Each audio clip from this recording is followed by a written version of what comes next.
Ghost of Tsushima broke my heart. Guess who's back? Back again. Batfleck's back. Tell a friend. All this and more today on the Nick Black Podcast. Hi, everyone. Welcome to the Nick Black Podcast, the only podcast brought to you for, and I fucked that up. I was trying to be funny. This isn't scripted. I'm just kind of winging all this stuff.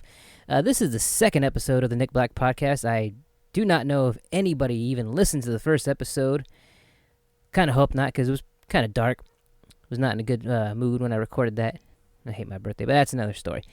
So I put it up on YouTube with no hashtags whatsoever, and every video I put up on YouTube, regardless of what hashtags I put up, nobody ever watches my videos, so I think I'm talking to just myself. But that's okay, because this is my podcast for me, by me, and brought to you by, well, me, because nobody's paying me to do this. Who would pay me to do this? I am totally for sale, by the way. But anyway, like a lot of you people out there, I've been playing Ghost of Tsushima since it came out last month, and I'm obsessed with it. I am so emotionally invested in this game, right? Now, like I said, a lot of you have played this, so I'm kind of preaching to the choir here. But for those that haven't, it takes place in the first Mongol invasion of Japan, which is the late 1200s. I want to say 1291 was the year. Don't quote me on that, because I said I've been playing this for a month now, and they only talk about the year in the very beginning of the game. But you are a samurai who somehow survived the initial invasion and is trying to restore order and liberty to the island of Tsushima. And early on in the game, you choose a horse. All right, you have I believe I had 3 horses to choose from. You pick the horse you want. Now, there's no specific attributes to any of these horses. It's just purely aesthetic. Every horse is pretty much identical, but that's not the point. And then once you choose your horse, you have 3 names that you could choose from. So you name your horse. You don't just pick your horse. You also name your horse, and that is your horse. You ride that horse all over the island. You can fast travel to anywhere that you've already been to, like Skyrim, for example. If you're listening to this and you've played video games, I think it's a pretty good chance you're familiar with Skyrim. And that horse is with you, and it will come to you no matter where you're at, on command, throughout most of the game. So I completed Act 2 the other day, and I was devastated to find that they shot my fucking horse. I mean, maybe it's just because I've played the hell out of Zelda games, and usually when you have like Epona, for example, Epona's with you the rest of the game. No one's killing Epona. I was devastated. That was actually several nights ago. I'm still pretty raw about it. I'm just now going around from random horse to random horse, like it has no meaning now. But this horse, I understand how silly it is to get attached to a video game horse, but I chose this horse. I named this horse. That was my fucking horse. And now they're gone. Moment of silence for Kage. I absolutely love this game, though. Devastation over the loss of my horse aside, where I'm at in the game now, I think is probably the absolute best part of the game so far. I'm in Act 3, and I'm now completely, I'm exiled from the lower 2 portions of the island. I can't fast travel anywhere, which means it's a good thing I completed all the side missions before moving on, because I'm that kind of a gamer. But I'm completely in love with this game, you guys. Like I mean, I've been a gamer my entire life. I was a baby, like a newborn when the NES came out in '85. That's not true. I wasn't a newborn in '85, but I wasn't even a year old yet when the NES came out. I remember when the SNES launched. One of my fondest memories in my entire life is Christmas 1989, when my cousins got the Sega Genesis that came packaged with Altered Beast. How many of you even know what Altered Beast is?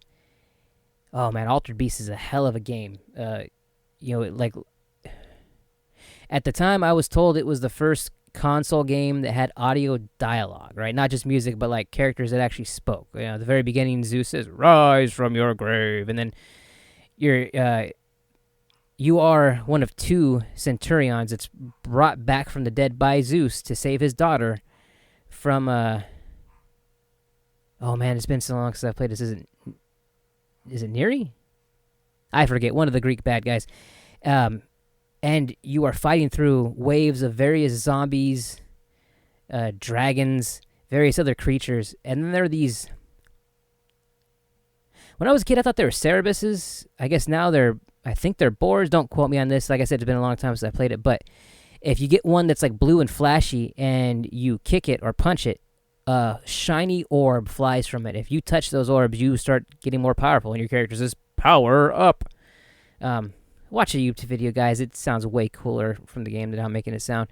If you get 3 in any given level, you turn into that level's beast. Level 1, you're just a standard werewolf, but you can like shoot fireballs out of your hand, and you could fly forward in a way that like destroys everything in your path. Level 2, I believe you turn into a dragon that shoots out electricity from its body and its eyes. Level 3, I believe you are a bear. A bear that like turns into a ball, kind of like Sonic the Hedgehog, and just destroys whatever it touches. And then level 4, God, I don't even remember what you are in level 4, but level 5 you are the same werewolf you were in level 1, only this time you're golden, so you're cooler. But yeah, my cousin got the Sega Genesis for Christmas 1989. It came packaged with Altered Beast. This was the year before Sonic came out, so those you were like, no, the Sega Genesis came packaged with Sonic. After Sonic came out, yeah, but before it was Altered Beast. And then he also got a copy of Revenge of Shinobi. So we played the hell out of that on my 5th Christmas, and it's one of the greatest memories of my entire life. If that sounds lame to you, fuck you. It's my memory, and I love that shit. But I remember Christmas of '95. Cut to 6 years later. I went with my cousin to Electronics Boutique. No, I'm not Canadian, but back then in the States it was called Electronics Boutique. And he bought a PlayStation. And for the first time in my life, I got to experience 3-dimensional gaming. And it blew my little, 10-year-old mind. No, sorry, 11-year-old mind at the time. But, point again, I've been playing video games for 30-something years. Ghost of Tsushima might be in my top 5 favorite games of all time. This is absolutely incredible. For those who haven't played it yet, imagine Skyrim or Jedi Fallen Order, or even a hell of a lot of Red Dead Redemption, but taking place in the Mongol invasion of Japan, the first Mongol invasion of Japan. That's the best comparison I can make. Very Uncharted-esque, although it's much easier to climb around this game than it is in Uncharted.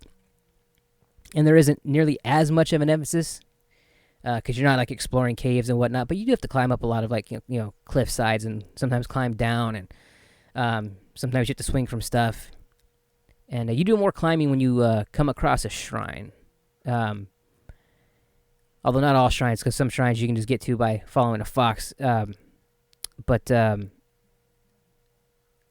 I've been playing it literally since the moment it launched. I pre-ordered it, downloaded it in time, so the moment that PlayStation let me play it, I've been playing it.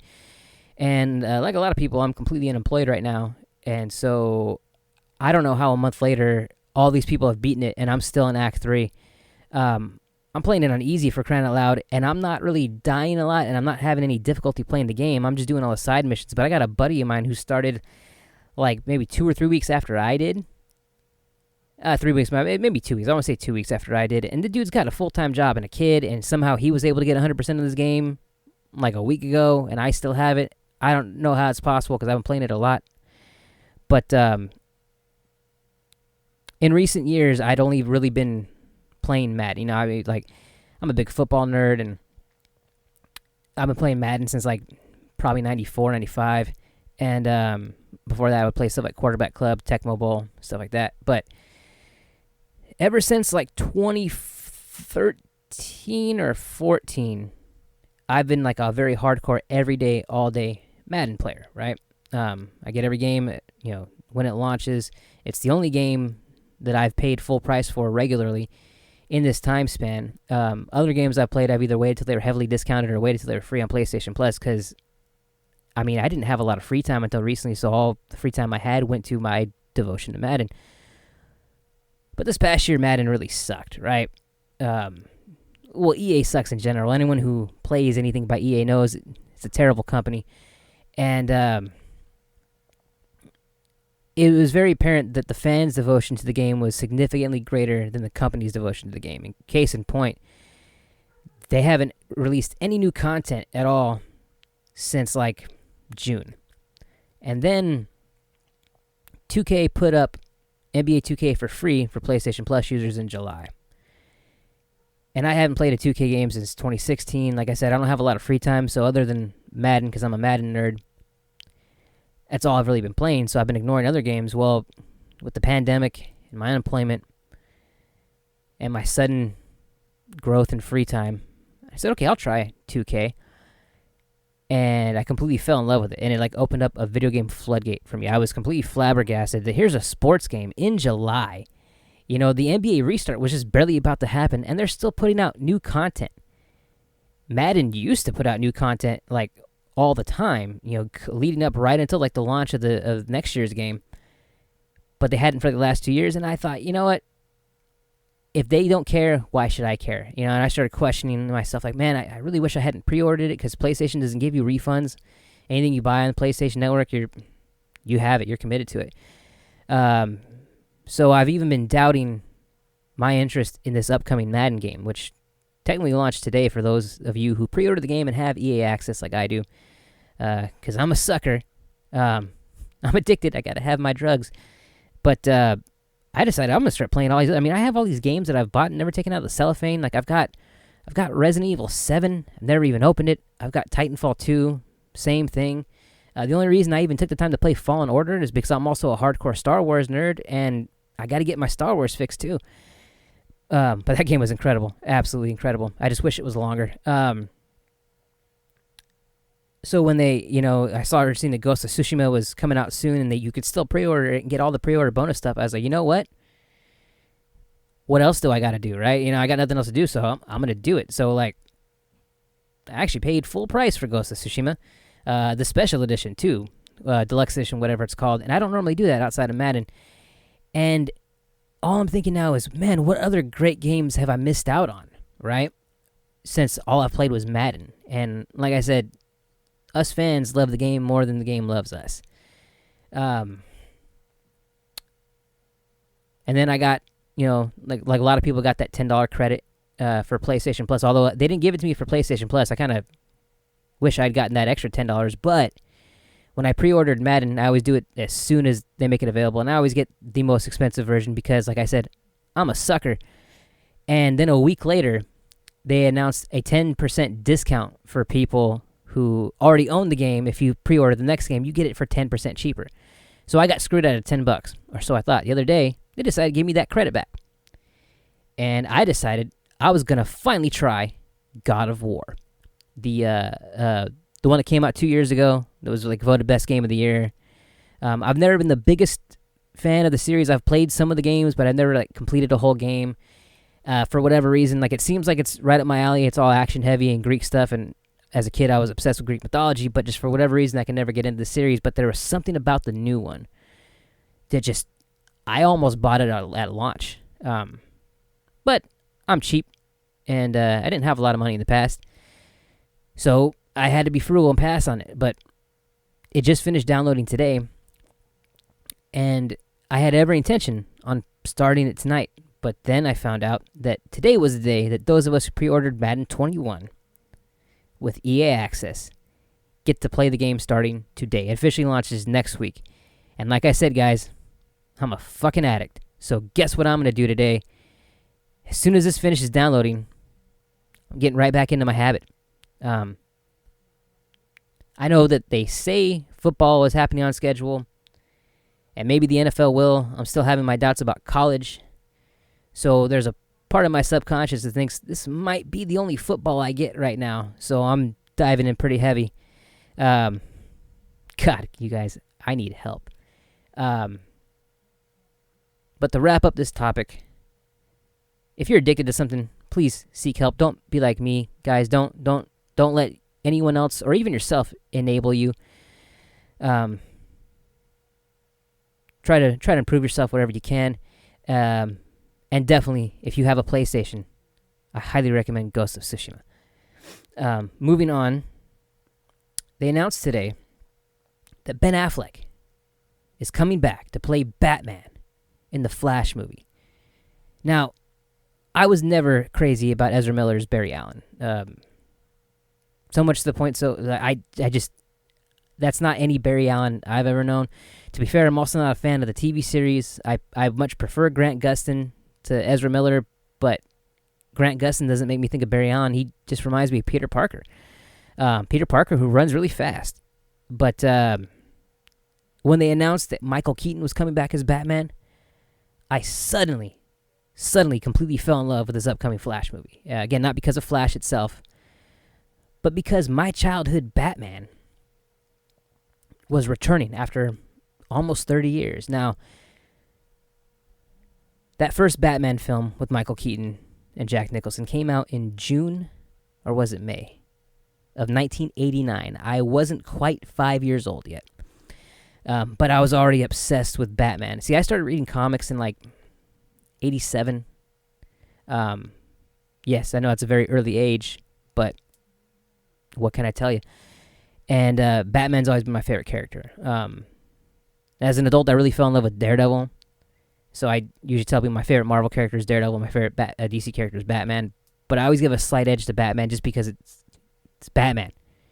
Everybody loves Batman. If you don't love Batman, there's something wrong with you, right? I mean, people who've never even touched a comic book love Batman. This is like great Americana, iconic.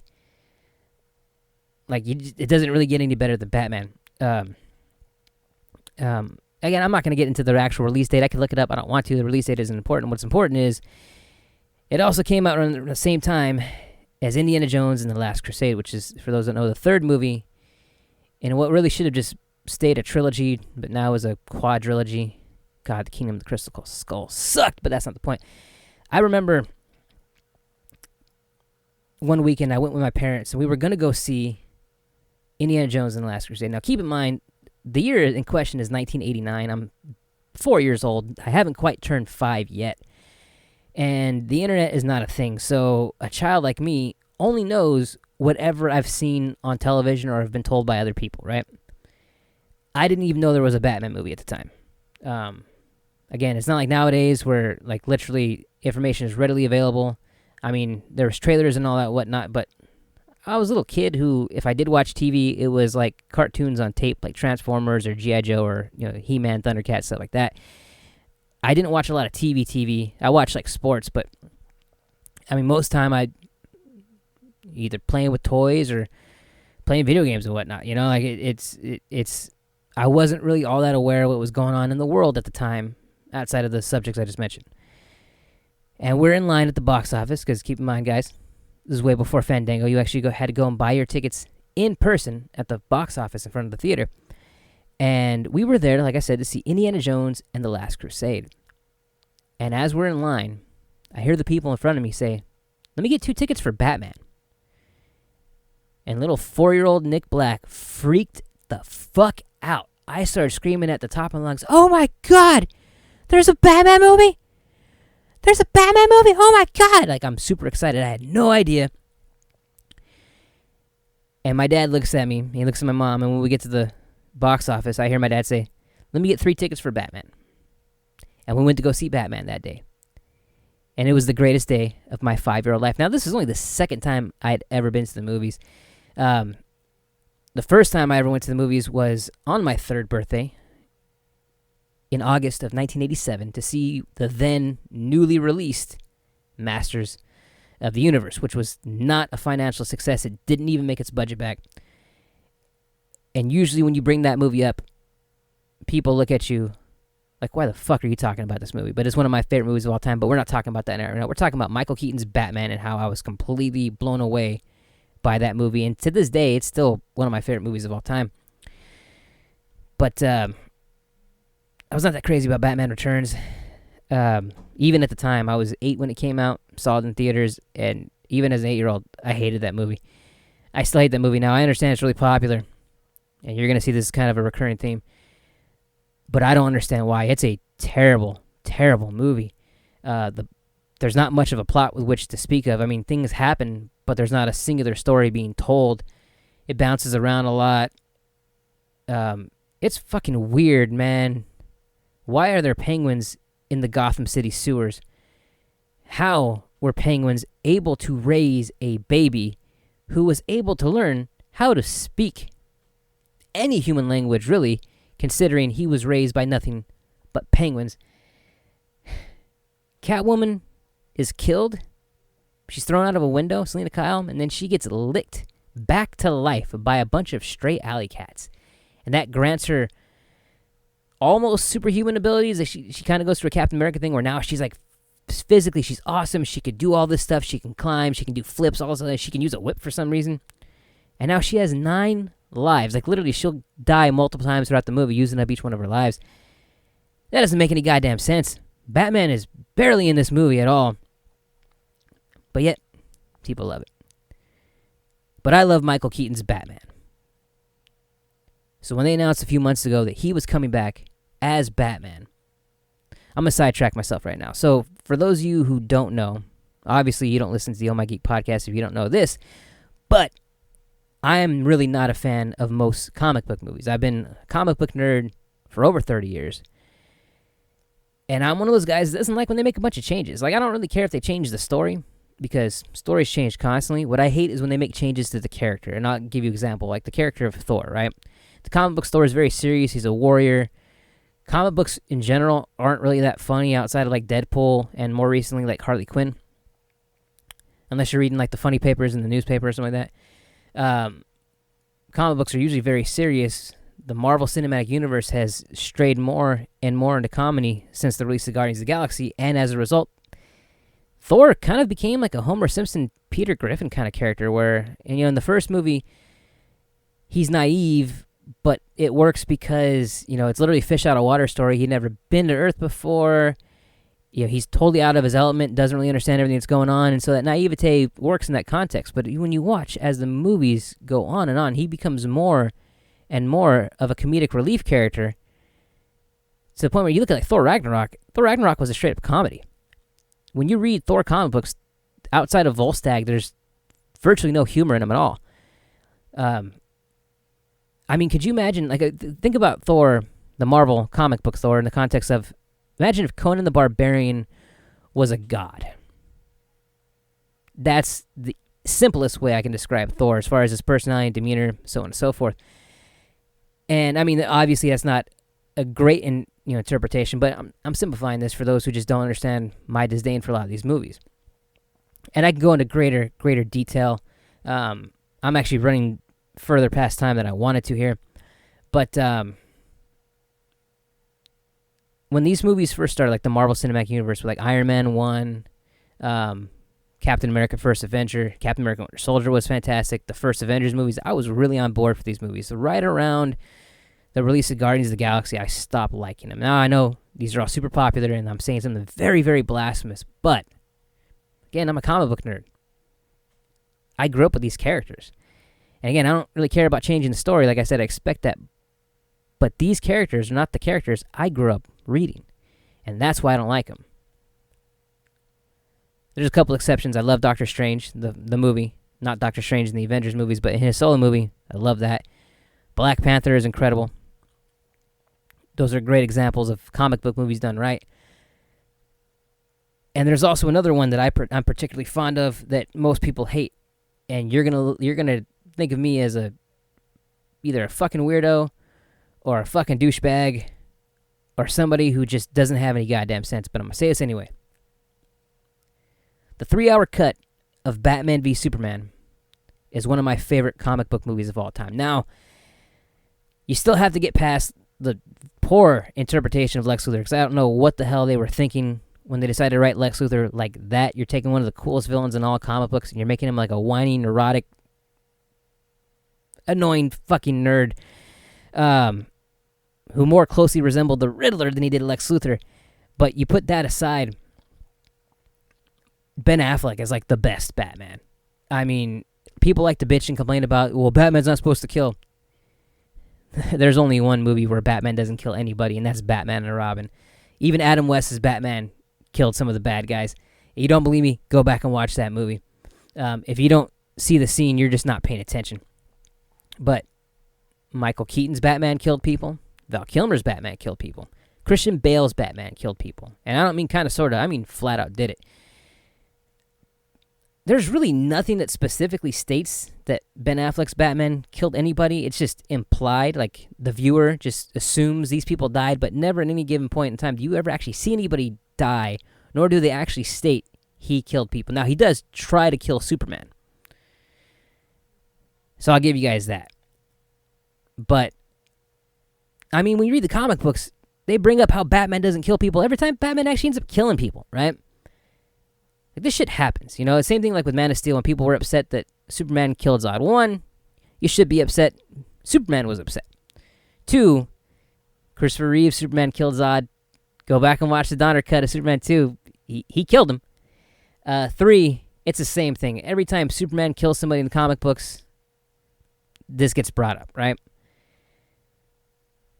But also, I mean, Marvel characters kill people all the time. It's never a big deal. Captain America kills people. Nobody cares. Iron Man kills people. Nobody cares. Iron Man kills people in the movies, and nobody cares, right?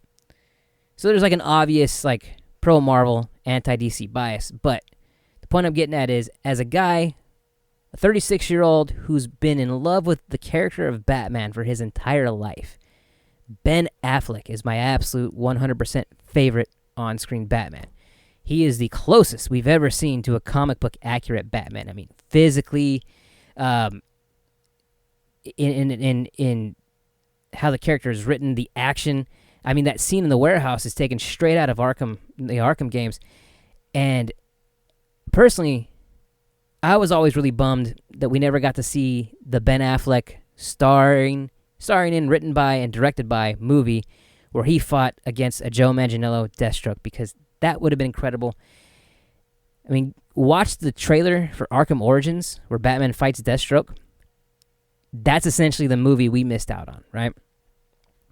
I'm not a fan of Robert Pattinson's Batman. I think everything about it. He's a great actor. I just watched The Lighthouse recently. He's a fantastic actor. It has nothing to do about the quality of actor, but not every good actor is right for any given part. And I think he's a terrible choice for Batman. I mean, case in point, 1, he doesn't have the physicality to play Batman. Now, you could say neither did Michael Keaton. That's true. There are exceptions to rules. However, you really expect me to go from Ben Affleck, who looked exactly like Batman, to Robert Pattinson, who looks like he could make a decent Nightwing. I mean, flat out. I mean, I'd be all for him playing Dick Grayson. Actually, I think that'd probably be a really good idea. But not Batman. Like, I don't like that Batsuit. I mean, it looks like somebody's cosplay of Batman, personally. And I've never seen anything Matt Reeves directed except for Cloverfield, and I love Cloverfield, but I never saw his Planet of the Apes movies or anything else he's done, so I can't really speak on him as a director, but considering that he's essentially the reason why I can't have the Batfleck movie that I've wanted this whole time, I don't really have good feelings towards him yet. My understanding is we're supposed to be getting a trailer for this movie at DC Fandom. I am in no way, shape, or form excited about this movie at all. But what I am excited about is the Snyder Cut of Justice League. So, as I mentioned just a moment ago, I'm actually a big fan of the Snyder movies. Now, again, that's blasphemous. Lots of people hated Man of Steel. Lots of people hated Batman v Superman. I didn't. And I've been accused of being a gatekeeper before, but again, as someone who's been reading comic books for over 30 years, I actually love these movies. I love them more than most of the Marvel movies because, my God, I know you guys love those movies, but damn, man, as a comic book guy, I can't stand them.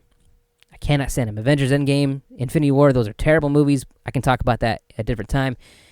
Although, I'm assuming I just turned a lot of people off of ever wanting to listen to me again by stating that. And that's okay. Like I said, I'm not even expecting anyone to listen to this at all. But I'm looking forward to seeing what Justice League could have been, because the movie we got was terrible. At times, it felt like there could have been something special going on, but the movie that was released was awful. And I've always wondered what if. I mean, you look back at a lot of movie productions, very seldom does a movie actually turn out as it was originally planned. You look at the original Star Wars movies, for example, they resemble nothing at all what they were originally going to plan to be. O.J. Simpson was who they were looking at to be the Terminator originally. They pitched The Matrix to Will Smith and Sean Connery, you know? Look at the Tim Burton Superman movie that never got made, you know? Like, I'm not saying that movie would have been good, but I've always wondered, what if, right? I'm completely intrigued by what we could have gotten instead of what we did getting. And this is a rare example. In fact, I can't think of many other examples, or actually, off the top of my head, I can't think of any examples at all right now, where we're going to get a chance to see what we could have got instead of what we ended up getting. Will it be better? Will it be worse? Will it be just as bad? Will it be incredible? I don't know. We're going to find out next year at HBO Max, but we're also supposed to get a trailer for the Snyder Cut of Justice League this Saturday at DC Fandom. Although, to be honest, if you want to see a trailer for the Snyder Cut of Justice League, just look at the very first trailer that was released back when he was still working on the movie. But I'm getting Michael Keaton back as Batman. We're getting the Snyder Cut of Justice League. Ben Affleck is coming back to star as Batman alongside a Michael Keaton Batman in a Flash movie that is supposed to be loosely based on Flashpoint. Now, again, I could do with a different Flash. I really did not like Ezra Miller's Flash. As the character was written, I just thought he was kind of annoying. But I'm going to look past that because now I actually really want to see this movie. I lost all interest in comic book movies after the Ben Affleck Batman solo movie got canceled. And I mean, like, none. I don't like the Tom Holland Spider-Man movies. Guys, I wasn't going to watch Black Widow. Well, actually, to be fair, I was going to watch it because my girlfriend was going to make me watch it. But at this point, I literally just said, if it's a comic book movie, if she wants to go see it, I'll go watch it with her. I'm not going to watch anything on my own. I didn't watch Shazam. I didn't watch Aquaman. She wants to watch the new Wonder Woman movie, but I think it looks terrible. I have no interest in the Eternals. I have no interest in the Winter Soldier Falcon show or the WandaVision show. Not even really interested in Doctor Strange sequel, although I could be persuaded to watch the Shang-Chi movie only because I never thought they'd make a Shang-Chi movie. So curiosity might get the better of me in that instance. But, like, I'm sorry, guys. I'm a jaded comic book guy who just really doesn't like how things have turned out. I'm not a comic skate guy. Fuck those guys.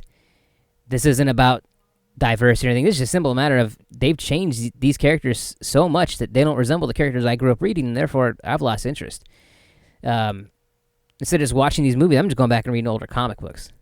I can't stand the X-Men movies. I never could. Logan is an exception. Logan's a goddamn masterpiece, but every other X-Men movie is complete and utter garbage. Yes, guys, even First Class. First Class sucks really bad. But that's, again, I could do an entire other episode on just that. I don't want to get into all that. I'm running longer than I wanted to. But there's a little bit of hope for me. You know, I'm excited about this Flashpoint movie. And it's nice to feel a little bit optimistic about movies because, I mean, it got to the point where the only thing I was really excited about, you know, coming out in the future really was just Dune. I mean, as a kid, I fucking loved that movie. I've never read the books. Again, up until recently, I didn't have a lot of free time. And other than comic books, I mean, I've got a stack of, like, prose novels, like about 14, 15 high that I never had time to read. And so, like, I'm not... Everyone will just read it. It's really quick. Like, guys, I didn't have a lot of free time. Now that I do have a lot of free time, there's a bunch of other shit I'm trying to catch up on. And, but I mean, hell, this pandemic doesn't look like it's slowing down anytime soon, so who knows? Maybe I'll have some time to read the bajillion Dune novels that are out there. But anyway, point is, when I was a kid, I loved the movie. Now, granted, when I was a little kid, I mean, I was a baby when the movie came out in theaters, so naturally I didn't see it in theaters. I did see it originally when they aired, like, the 4-hour cut on CBS as, like, a 2-night miniseries event, and for a long time, I just thought it was a TV movie for just that reason. Guys, remember, I was a child, right? I was, like, 3 or 4 when that aired on CBS. I didn't know, right? I just knew it had, you know, Captain Picard in it, and I'm like, oh, man, that's really cool, right? They're riding on worms and shit. Their eyes are glowing blue. They're fighting with all these gnarly weapons and everything. Everyone's all dressed in black, and the sets look cool. Watching that movie as an adult, it's pretty goddamn weird. Now, granted, I haven't seen the 4-hour cut since I was a little kid, so who knows? Maybe that one's better. I don't know. I've only seen the 2-hour cut that circulates on the internet. I think even when you buy it on Blu-ray, it's just the theatrical cut that even David Lynch tried to have his name taken off. Do you guys know David Lynch stuff? I just recently caught up on Twin Peaks, which I saw when I was a little kid because it was like my mom loved that show, and whatever my mom watched, the rest of us watched. And I just always assumed I didn't get it because I was like 5, 6 years old when it was on TV. And I just thought, okay, maybe it's just way over my head.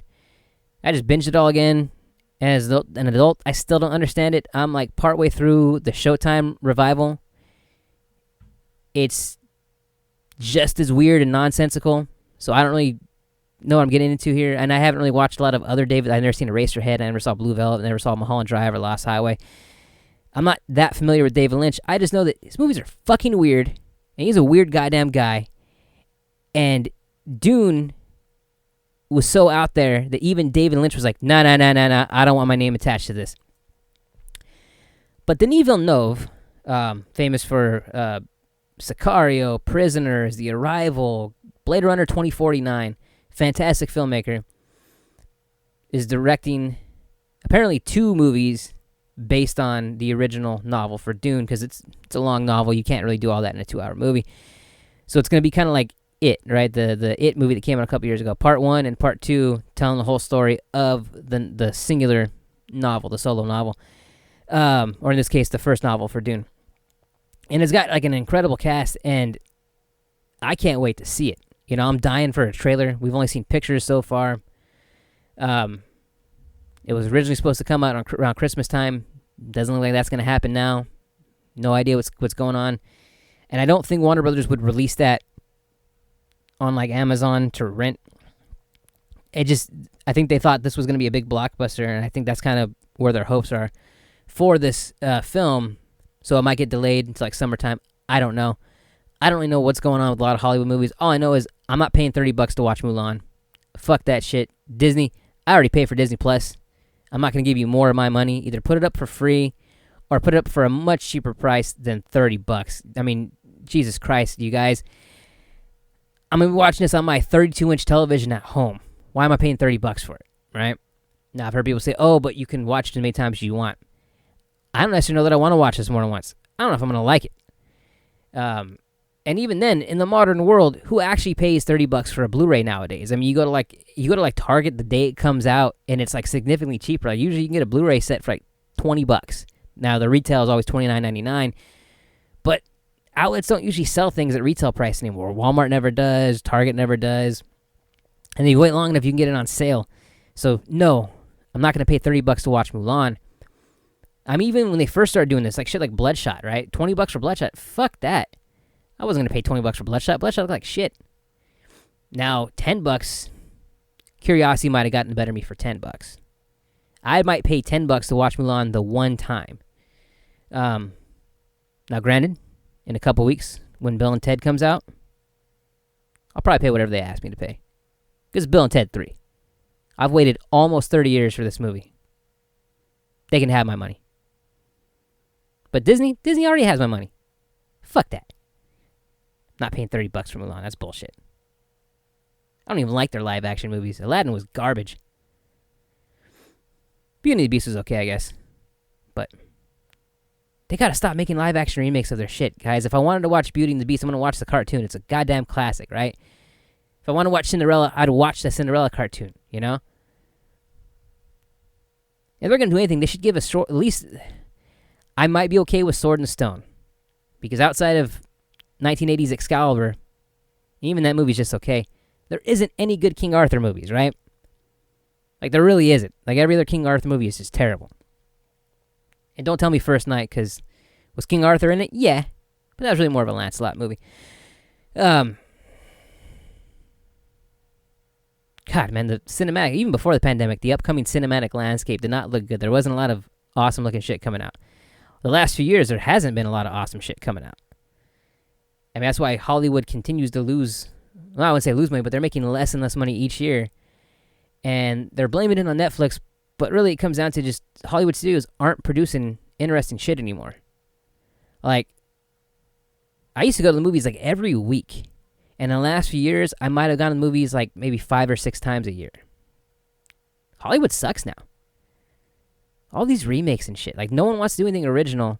And maybe it's because a lot of the original stuff isn't good either, but hire better writers, guys. I mean, not to say Netflix movies are any good, because most of them aren't. I mean, there are some that are, but typically if I see Netflix series, I might get excited. Netflix film? Probably not. But a few months ago, Netflix released Extraction, starring Chris Hemsworth. Now, if you look at every other Chris Hemsworth movie, right? You know, you got his Thor movies are big hits, and I love Cabin in the Woods, but you look at every other movie he was in. Well, I guess the first Snow White and the Huntsman movie made a lot of money. I don't know if the second one did or not, but usually his non-Marvel movies are not financially successful in the box office, and they're very forgettable. So I guess I can understand why Netflix was willing to take a chance on this movie when studios weren't. But I would have actually paid to watch Extraction on the big screen because that was fucking awesome. He plays a mercenary who's hired to rescue a gangster's son, and it's just kind of like one of those like Die Hard-esque movies where the action never really stops. You don't know how he's gonna survive. He keeps getting beat up worse and worse, but it's like very well choreographed. It's like directed by a stuntman. I think, again, I don't want to look this up. I'm not really trying to be accurate here. If I'm wrong, I'm wrong. So don't quote me on this, but I want to say it's directed by one of the stunt guys from the John Wick movies, or something similar. But it's a movie by a stuntman, and the stunts are heavy and plentiful, and it's quality action. Like, I get really picky with action movies. I've seen them all, from damn near every country, and you can't just give me a gunshot and an explosion and expect me to go, oh, that's good, right? Like, I want to see quality action. I want to see well-choreographed, well-shot, well-performed action sequences. To compare, I watched pretty much around the same time this Chris Hemsworth Extraction movie on Netflix and the 5th Rambo movie. Now, I love the Rambo series. 4 of the 5 movies I love and can watch over and over and over again and continue to be impressed by the action. Even if, you know, Rambo, or the first one, First Blood, doesn't have that much action, it's more of a drama film, I can still watch that over and over and over again. Rambo 5 was terrible in, like, every regard. Like, I don't even know how you even qualify that as a Rambo movie, right? I don't know who the fuck that was Stallone was playing, called John Rambo, but that was not John Rambo. That was a goddamn lie. Terribly written, terribly shot. Up until the end, there's not much action in it. You know, and again, the first Rambo movie doesn't have a lot of action. It's a drama film. If you want to do a dramatic film, like originally, after Rambo 4, he had said in an interview that the 5th Rambo movie was going to be no action at all. It was going to be a drama about him assimilating back into American life after 20 plus years, you know, out in Southeast Asia. I would have been all for that. That actually sounded perfect to me, right? But we didn't get that. Now there's drama in it, but it's not that well written. It's not that well acted. Not that well shot. And frankly, he makes some really stupid decisions that I just don't understand. If you want to give me a drama film, I mean, this is Stallone, man. Stallone wrote Rocky, for crying out loud. Like, Stallone could do this. But give me something good. If you want to give me an action movie with very little drama, give me something that's good action. Didn't get a lot of that either. It was a failure in every regard. I understand why it didn't make a lot of money, and I actually hope at this point they don't make another Rambo movie. But Extraction was fantastic. Absolutely fantastic. Like, I put it in my top 3 of favorite Chris Hemsworth movies, you know, outside of the first Thor movie and Cabin in the Woods. Seriously, guys, most of these movies suck. But like I said, I would have paid top dollar to see this movie on the big screen. It was fucking incredible. Okay, I'm going to wrap this up. If you made it this far, thank you very much. If you watched the first episode of this podcast and I bummed you out, I'm really sorry. I was in a pretty dark place. I'm a lot better now, as you could tell. But just to recap, if you have a PlayStation, play Ghost of Tsushima. If you don't have a PlayStation, it's so much better than Xbox. Get a PlayStation. That way you can play Spider-Man. That's a good game. You can play Uncharted. I mean, if you're a gamer and you never played Uncharted, I feel sorry for you because you're missing the fuck out. If you didn't like Batman v Superman, watch the 3-hour cut of it. You know, it's on HBO Max. Try to have an open mind. maybe you'll see something in it you didn't see before. And if you still don't understand the Martha scene, contact me. I can explain it to you. But thanks for listening. I have no idea when I'm going to do another episode. I just kind of do this when I feel motivated because I have nothing else to do. All I'm doing is working out all day, doing some digital painting, playing some video games, and watching Twin Peaks for some fucking reason. But like I said, thank you. Try to have a good day. Try to stay safe, especially if you're in the Central Coast to San Francisco Bay Area of California, where fires are running rampant. It's some scary shit. A friend of mine might have to be evacuated from his home. Where I'm at right now, I'm in a city. Fires isn't really going to affect us. We're having to deal with the smoke, and it's bad, but and this is some scary shit. So if you're in an area where there's a fire raging right now, try to stay safe. I hope you guys will be okay. But thank you. Have a nice day.